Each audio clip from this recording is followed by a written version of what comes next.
अलीशा। अलीशा एक प्रसिद्ध लेखिका थी, लेकिन पिछले कुछ महीनों से उसकी कलम मानो सूख चुकी थी। हर बार जब वह कागज पर कुछ लिखने बैठती, उसके हाथ ठिठक जाते और शब्द कागज पर उतरते ही नहीं। मन में एक अजीब सी बेचैनी थी, जैसे कुछ कमी हो, कुछ ऐसा जो उसे नजर नहीं आ रहा था। हर दिन के साथ उसकी मायूसी बढ़ती जा रही थी। एक दिन हताश होकर अलीशा ने अपने पुराने दोस्त और पब्लिशर से मुलाकात की। उसके दोस्त ने कहा, शायद तुम्हें एक बदलाव की जरूरत है, कुछ नया करना चाहिए। कभी-कभी प्रेरणा वहीं छिपी होती है जहां हम कम से कम उम्मीद करते हैं। उस रात अलीशा शहर में बेवजह घूमने निकल पड़ी। ठंडी हवा उसके चेहरे से टकरा रही थी और गलियां धीरे-धीरे सुनसान होती जा रही थीं। उसे ऐसा लग रहा था जैसे ये रास्ते खुद उसकी मंजिल तय कर रहे हों। वह गलियों से गुजरती हुई एक पुरानी सी सड़क पर पहुंची, जहां एक अजीब सन्नाटा था। अचानक उसकी नजर एक अंधेरी छोटी सी दुकान पर पड़ी, जहां से हल्की सी रोशनी आ रही थी। उत्सुकता में वह दुकान के पास पहुंची। जर्जर पड़े दरवाजे को देखकर लग रहा था जैसे दुकान बहुत ही पुरानी हो। उसने दुकान के दरवाजे को धकेला और अंदर घुस गई। दुकान का माहौल बहुत ही अजीब था। चारों ओर धूल जमी हुई थी और किताबों की पुरानी मटमैली गंध हवा में घुली हुई थी। दुकान में रोशनी बहुत कम थी। केवल एक कोने में एक पुराना सा लैंप जल रहा था। दुकान में कई पुरानी चीजें बिखरी पड़ी थीं। धूल से ढकी पुरानी घड़ियां, लकड़ी के टूटे-फूटे फर्नीचर और जंग लगी तस्वीरें। ऐसा लग रहा था मानो इस दुकान में सालों से किसी ने कदम नहीं रखा हो। उसकी नजर अलग से कोने में रखे एक पुराने, भारी टाइपराइटर पर पड़ी। टाइपराइटर धूल से ढका हुआ था। उसकी चाबियों पर जंग लगा हुआ था और उन पर पुराने काले धब्बों जैसे निशान थे। पर देखने में वह टाइपराइटर बड़ा ही यूनिक लग रहा था। जैसे ही वह उसे छूने के लिए आगे बढ़ी, पीछे से आवाज आई, क्या चाहिए, मैडम आपको? अलीशा ने चौंक कर पीछे देखा। एक बूढ़ा आदमी हाथ में छड़ी लिए उसकी ओर आ रहा था। जब वह उसके पास पहुंचा तो अलीशा ने पूछा, यह टाइपराइटर कितने का है? बूढ़े आदमी ने गंभीर स्वर में जवाब दिया, यह बिकाऊ नहीं है। इसके पहले मालिक को इसी टाइपराइटर पर अपने कमरे में मृत पाया गया था। उसके परिवार ने इसे बेच दिया और तब से यह यहीं पड़ा है। अलीशा ने फिर से कहा, मुझे यह टाइपराइटर खरीदना है, इसकी कीमत बताइए। दुकानदार ने हैरानी से कहा, मैडम, इस पुराने गंदे से टाइपराइटर का आप क्या करेंगी? मेरी दुकान में और भी बहुत सी अनोखी और प्राचीन चीजें हैं। आइए, मैं आपको दिखाता हूँ। लेकिन अलीशा ने जोर देकर कहा, नहीं, मुझे बस यही टाइपराइटर चाहिए। टाइपराइटर में कुछ तो ऐसा था जो अलीशा को आकर्षित कर रहा था और वो जैसे उसे खरीदने के लिए पागल हो गई थी। आखिरकार बूढ़ा दुकानदार उसकी जिद के आगे हार गया और उसने उसे मनमानी कीमत पर टाइपराइटर बेच दिया। जब वह टाइपराइटर को लेकर घर पहुंची तो उसकी आंखों में एक उत्साह और आशा की चमक थी, जैसे उस टाइपराइटर में उसे अपने लेखन के लिए एक नया साथी मिल गया हो। उसने टाइपराइटर को मेज पर रखा और उसे साफ करना शुरू किया। टाइपराइटर पर सफाई करते करते उसने देखा कि जो काले धब्बे पहले दिखाई दे रहे थे, अब धीरे धीरे गहरे लाल रंग में बदल गए थे, जैसे किसी के खून के निशान हों। अलीशा इतनी थकी हुई थी कि उसने यह सब नजरअंदाज किया और वहीं छोड़कर सोने चली गई। अगले दिन अलीशा ने टाइपराइटर पर कोई कहानी लिखने का सोचा। जैसे ही उसने लिखना शुरू किया, उसे महसूस हुआ कि कुछ बटन ठीक से काम नहीं कर रहे थे। उसने कुछ देर कोशिश की और धीरे-धीरे सभी बटन सामान्य रूप से काम करने लगे। टाइपराइटर के दाएं कोने में एक अजीब सा लाल रंग का बटन था, जो बाकी बटनों से अलग और थोड़ा पुराना दिख रहा था। जिज्ञासा में उसने उसे दबाया, लेकिन कोई प्रतिक्रिया नहीं मिली। अलीशा को लगा कि टाइपराइटर पुराना है, शायद यह बटन अब खराब हो चुका होगा। इसलिए उसने इसे नजरअंदाज कर दिया और लिखने में जुट गई। अलीशा ने कुछ ही दिनों में कई कहानियां टाइपराइटर पर लिखीं। ऐसा लग रहा था मानो उसके मन में विचार स्वयं बहते जा रहे हों और वह सिर्फ उन्हें शब्दों में उतार रही हो। हर कहानी के साथ उसे कुछ नया अनुभव होता था। वह अपनी कहानियों में खो जाने और नई दुनिया की खोज करने का अनुभव करती थी। हर पन्ना उसे प्रेरणा देता और उसकी कल्पना की उड़ान को नई ऊंचाइयों तक पहुंचाता। लेकिन उसे क्या पता था समय ने उसके लिए एक अलग योजना बनाई थी और यह टाइपराइटर अब अपनी गहराई में छुपे रहस्य को उजागर करने के लिए तैयार था। एक रात रोज ही की तरह अलीशा ने अपनी कहानी पूरी की और सोने के लिए उठने लगी। अचानक उसके हाथ से गलती से वो दाएं कोने वाला लाल बटन दब गया। उसने उस बटन को वापस दबाया कि वह बटन अपनी जगह पर वापस आ जाए, लेकिन बटन बिना किसी प्रतिक्रिया के वहीं रुका रहा। कई कोशिशों के बाद भी जब वह बटन अपनी जगह पर नहीं लौटा, तो अलीशा ने उसे वहीं छोड़ दिया। टाइपराइटर बंद करके वह हल्की असहजता के साथ अपने बिस्तर की ओर बढ़ गई।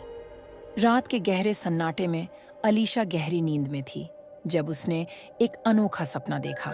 सपने में वही कहानी जीवंत हो उठी जो उसने गई रात टाइपराइटर पर लिखी थी। हर दृश्य इतनी गहराई से उसके सामने रहा था कि वह अपने आप को उस कहानी का हिस्सा मानने लगी। सपने में वह अपने पात्रों के साथ बात कर रही थी, उनके संघर्ष और खुशियों को महसूस कर रही थी। जैसे जैसे वह दृश्य बदलते गए, उसे ऐसा लगा मानो वह एक अलग दुनिया में प्रवेश कर गई हो, जहां सब कुछ असली था। सुबह जब वह जागी, तो उसे असामान्य सी थकान महसूस हो रही थी, जैसे उसने रात भर गहरी नींद के बजाय कोई अनजानी मशक्कत की हो। उसे आश्चर्य हुआ कि कैसे वही कहानी जो उसने बीती रात टाइपराइटर पर लिखी थी, उसके सपनों में हकीकत बनकर उभर आई थी। उसकी आंखें नींद से बोझिल थीं, लेकिन उसके भीतर एक अजीब सी बेचैनी थी, जो रात के उस अनुभव को भुला नहीं पा रही थी। उसने खुद को समझाया कि शायद वह अपनी कहानी के बारे में बहुत ज्यादा सोच रही थी, इसलिए ऐसा हुआ होगा। दिन भर अपने कामों में व्यस्त रहने के बावजूद उसके मन में रात की वह कहानी और सपना घूमते रहे। उसने सोचा कि शायद ये सब उसके ज्यादा सोचने का नतीजा हो, लेकिन कहीं ना कहीं उसे ये सब सामान्य नहीं लग रहा था। रात में जब अलीशा फिर से टाइपराइटर पर लिखने बैठी, तो उसकी नजर अनायास ही उस लाल बटन पर चली गई जिसे उसने कल गलती से दबा दिया था। उसने देखा कि वह बटन अब एकदम सही हालत में अपनी जगह पर था, जैसे कुछ हुआ ही ना हो। यह बात उसे बेहद अजीब लगी कि कल उसकी इतनी कोशिश के बाद भी वह बटन वहां से नहीं हिला था और अब अपने आप ही ठीक हो गया। लेकिन घटना इतनी मामूली सी थी कि अलीशा ने इसे नजरअंदाज कर दिया। कुछ दिन ऐसे ही गुजर गए और वह सपने वाली घटना धीरे धीरे अलीशा के मन से फीकी पड़ गई थी। उसने अपने लेखन पर ध्यान केंद्रित करना शुरू कर दिया और नई कहानियों की दुनिया में खो गई। अब एक रात जब अलीशा अपनी नई कहानी लिखने में मशगूल थी, तो अचानक उसके मन में एक नया विचार कौंधा। उसे लगा कि अगर वह अपने किरदारों को और अच्छे से समझ सके, तो उसकी कहानी और भी प्रभावशाली हो सकती है। इसी सोच में जब उसके हाथ टाइपराइटर की चाबियां चलाने लगे, तो अनायास ही उसकी उंगली उस लाल बटन पर लग गई और उसने उसे दबा दिया।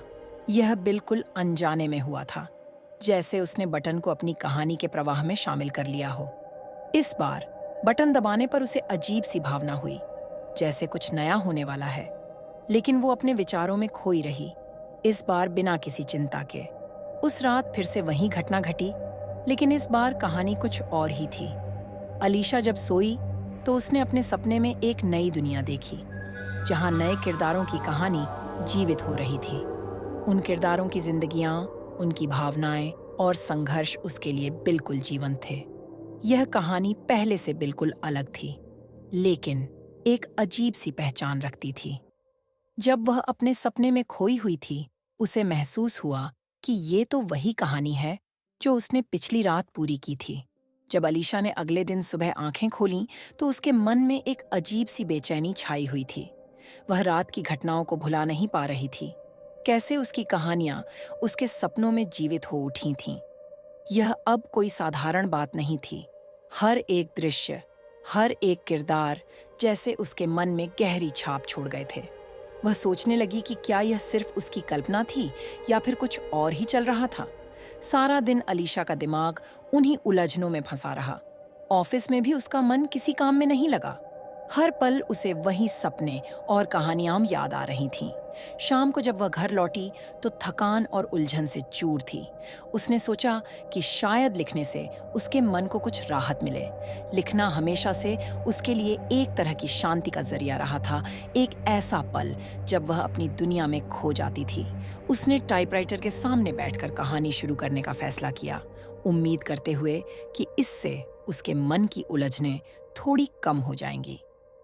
लिखते लिखते अलीशा की नजर फिर से उसी लाल बटन पर पड़ी। एक पल के लिए उसकी उंगलियां रुक गईं और उसे याद आया कि कल भी यह बटन गलती से उसके हाथ से दब गया था।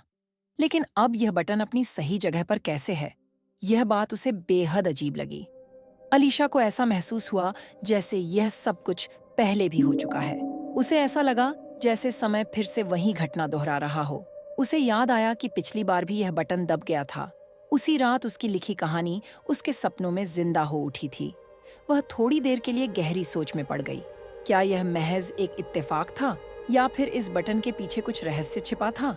अलीशा ने कुछ देर तक टाइपराइटर के सामने बैठकर सोचा, लेकिन इस बार अलीशा ने खुद उस लाल बटन को आजमाने की सोची और बोली, आज वह इस बटन को दबाएगी और देखेगी कि क्या होता है। कहानी खत्म करके उसने धीरे धीरे लाल बटन की तरफ हाथ बढ़ाया, हल्की घबराहट के साथ, लेकिन फिर भी उसने उसे दबा दिया। बटन दबते ही जैसे कमरे में एक गहरी खामोशी छा गई। अलीशा ने एक लंबी सांस ली और टाइपराइटर बंद करके बिस्तर पर सोने चली गई, मन में एक अजीब सी बेचैनी और उत्सुकता लिए हुए। रात के बीच जब वह गहरी नींद में थी, वही अजीब अनुभव फिर से हुआ। सपनों की दुनिया में उसने खुद को उसी कहानी के भीतर पाया जिसे उसने कुछ घंटों पहले ही टाइपराइटर पर लिखा था। हर किरदार उसकी आंखों के सामने सजीव हो उठा था। उनके चेहरे, भावनाएं और आवाजें असलियत से कम नहीं लग रही थीं। उसने महसूस किया कि ये वही दृश्य थे, वही घटनाएं थीं जो उसने रात को लिखी थीं। सपने में वो किरदार बोल रहे थे, हंस रहे थे और अलीशा को ऐसा लग रहा था कि वह खुद उस कहानी का हिस्सा बन गई है। यह कोई साधारण सपना नहीं था। यह टाइपराइटर उसकी कहानियों को हकीकत में बदल रहा था।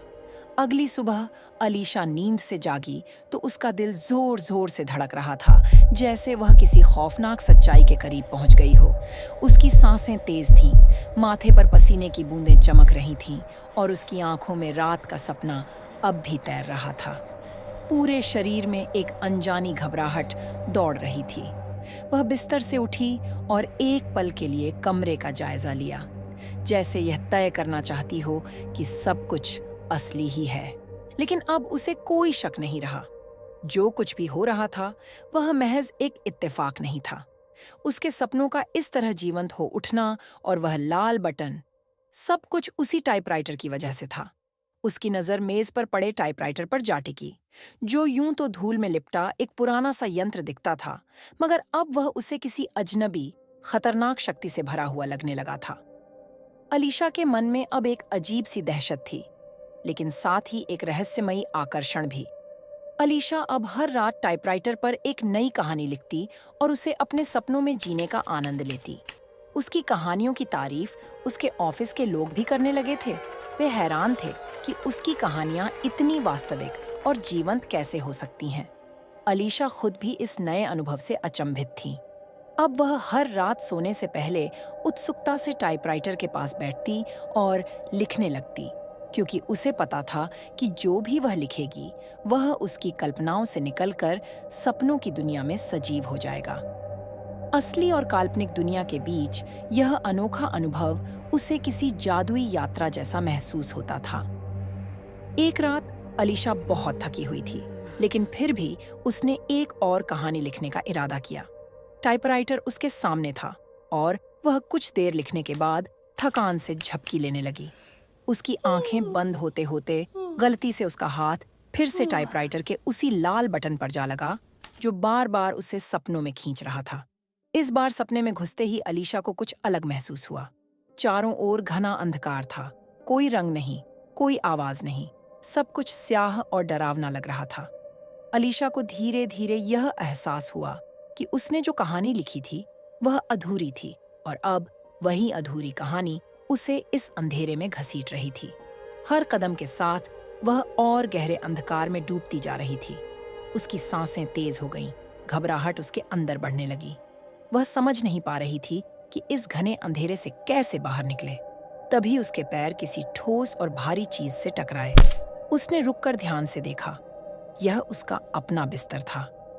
यह एहसास होते ही अलीशा को समझ आ गया कि वह अपने ही कमरे में है, पर किसी अजीब तरह के सपने में फंसी हुई है। इस विचार से उसके अंदर थोड़ी राहत आई, लेकिन वह जानती थी कि तब तक कुछ नहीं बदलने वाला जब तक कहानी पूरी नहीं होती। उसने सोचा कि शायद टाइपराइटर को नष्ट कर देने से यह सिलसिला खत्म हो सकता है। उसने अपने कमरे का नक्शा अपने दिमाग में बनाया और उसे याद आया कि बिस्तर के पास एक बड़ा डंडा पड़ा हुआ था। वह धीरे धीरे वहां तक पहुंची और डंडे को कसकर पकड़ लिया। उसकी दिल की धड़कनें तेज थीं, पर उसने हिम्मत जुटाई। उसने सोचा, अगर मैं टाइपराइटर को नष्ट कर दूं, तो शायद इस सपने से आजाद हो जाऊं। अलीशा को जब लगा कि अब इस टाइपराइटर को तोड़कर ही यहां से निकला जा सकता है, तो उसने टाइपराइटर को ढूंढना शुरू कर दिया। वह हर कोने को हाथों से महसूस कर टाइपराइटर तक पहुंचने की कोशिश कर रही थी। धीरे धीरे अलीशा अपनी टेबल के पास पहुंची। उसने अपने हाथों से टाइपराइटर को ढूंढने की कोशिश की। थोड़ी ही देर में टाइपराइटर उसके हाथों को महसूस हुआ। अब बारी थी तो बस उस टाइपराइटर को तोड़ने की, ताकि इस अंधकार से बाहर निकला जा सके। अलीशा ने डंडे को उठाया और पूरी ताकत से टाइपराइटर पर दे मारा। जैसे ही उसने वार किया, अलीशा के सिर में अचानक बहुत तेज दर्द महसूस हुआ और वह बेहोश होकर वहीं गिर पड़ी। अलीशा के ऑफिस में अब उसकी जगह खाली रहती थी। यह बात उसके उस दोस्त ने नोटिस की जिसने पहले उसे टाइपराइटर के बारे में प्रोत्साहित किया था। उसने देखा कि अलीशा कई दिनों से ऑफिस नहीं आ रही थी। चिंतित होकर वह दोस्त ऑफिस से छुट्टी लेकर अलीशा से मिलने उसके घर आया। दरवाजे के बाहर खड़े होते ही उसे अंदर से एक तीखी और गंदी बदबू आ रही थी। उसने जल्दी से दरवाजा खोला और अंदर घुसते ही उसकी नजर अलीशा पर पड़ी। वह टेबल पर पड़ी हुई थी। उसके सिर से खून बह रहा था और पूरे कमरे में खौफनाक सन्नाटा था। ऐसा लग रहा था जैसे किसी ने पीछे से उसके सिर पर जोरदार वार किया हो। दोस्त की निगाहें टाइपराइटर पर गईं। वह खून से लथपथ था, अलीशा का खून। यह दृश्य उसकी रीढ़ की हड्डी में सिहरन पैदा करने वाला था। और फिर उसकी नजर उसी लाल बटन पर पड़ी जो अब फिर से अपनी सही जगह पर था, जैसे कुछ हुआ ही ना हो। अलीशा के उस दोस्त को तो यह सब मानो एक सपना लग रहा था कि इतनी खुशी भरे जीवन में भी अलीशा के साथ ऐसा कैसे हो गया। चारों तरफ खून देखकर उसकी रूह कांप उठी। टाइपराइटर पर रखे कागजों पर लगा खून मानो अलीशा की अधूरी कहानी को पूरा कर रहा था। यह कहानी पसंद आई हो तो कृपया लाइक और सब्सक्राइब जरूर करें। हमारी नई वीडियोस और अपडेट्स के लिए बेल आइकन दबाना ना भूलें। आपके सुझाव और सवाल हमें कमेंट सेक्शन में जरूर बताएं। हमें आपकी फीडबैक का इंतजार रहेगा।